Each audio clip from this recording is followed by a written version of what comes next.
Locals horrified at what they do to police. Antifa has shown their true colors and intent time and time again, and yet they have managed each time to get away with acts of violence and inciting.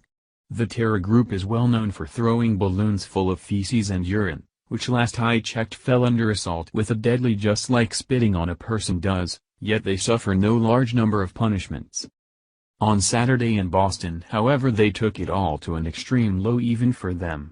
When conservatives at the free speech rally were outnumbered 50 to 30,000, it became apparent that the police had to act, and they did.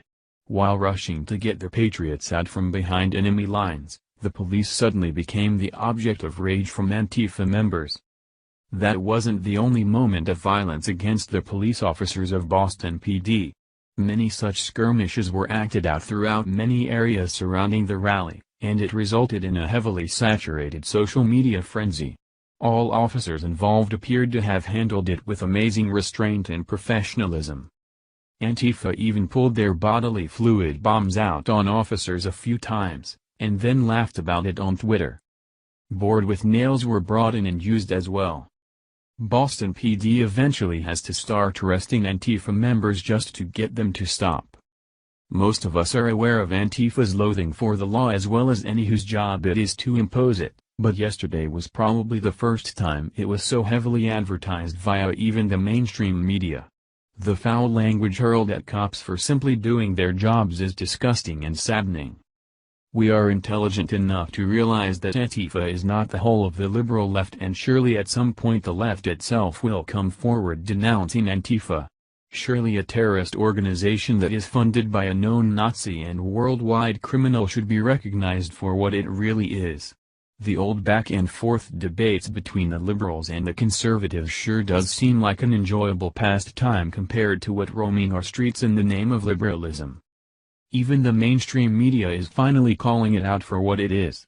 With Antifa clashing with police officers, they are at least calling them unruly, which is a far leap from the innocent victim image that the media has given Antifa in the past. They also call them out for not being locals. Keep in mind CBS does try to soften it up, but they do call it out to begin with. Maybe this is a small turning point, at least for truth. Some of the verbal rhetoric by reporters in this next clip will make you angry, but pay attention, because this video is something that normally CNN doesn't do because they don't want to muddy up their own hate group's appearance. However, they sure did a good job showing the country what Antifa really is, which is anti-government, hate-filled, violent, and disgusting. The right is not the ones that are pushing this filth.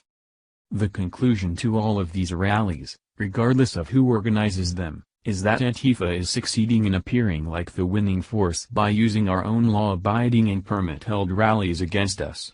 Notice I say appearing in quotes. The media has given Antifa a voice and a platform and the defense of somehow doing the right thing. We know that the mainstream media is also very anti-cop, so it shouldn't be surprising that cops are now a target bigger than they were even last year with BLM. This is Nazism in its truest form. Stop feeding Antifa. Fall back, reassess how best to go at this, and maybe we can turn it around before it is too late.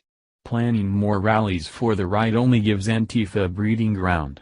They expect us to do it, and they need us to do it because they won't go about their own rallies the legal way in most cases.